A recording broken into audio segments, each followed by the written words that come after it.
بسم اللہ الرحمن الرحیم۔ مکر دھوکے اور فریب کو کہتے ہیں۔ مکر خفیہ چالوں کو کہتے ہیں، جس کے ذریعے انسان اپنے مقاصد کو پورا کرتا ہے اور لوگوں کو اندھیرے میں رکھتا ہے۔ اسے جرجانی کہا کرتے تھے ایصال المکروہ الی الانسان من حیث لا یشعر۔ مکر کا مطلب یہ ہے کسی کو پریشان کرنا اور اس کو پتہ بھی نہ ہو۔ صرف الغیر عما یقصدہ بحیلہ۔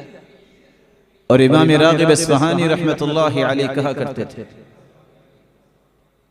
کسی انسان کے مقاصد کو چینج کر دینا حیلے بہانے کے ساتھ کہ اس بیچارے کو بھی پتہ نہ ہو کہ میں کیا کر رہا ہوں۔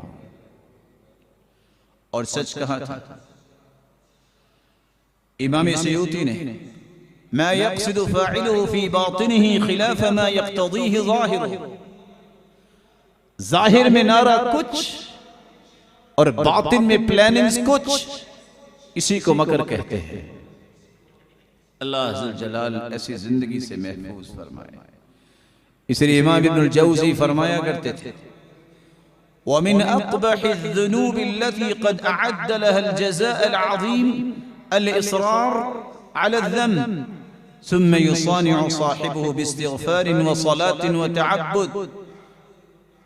سب سے قبیح حرکت انسان کی یہ ہے، برائیاں بھی نہیں چھوڑتا اور کہتا ہے کہ میں بہت نیک ہوں۔ اللہ عز و جلال ہم سب کو محفوظ فرمائے۔ أيها الإنسان ما غرك بربك الكريم۔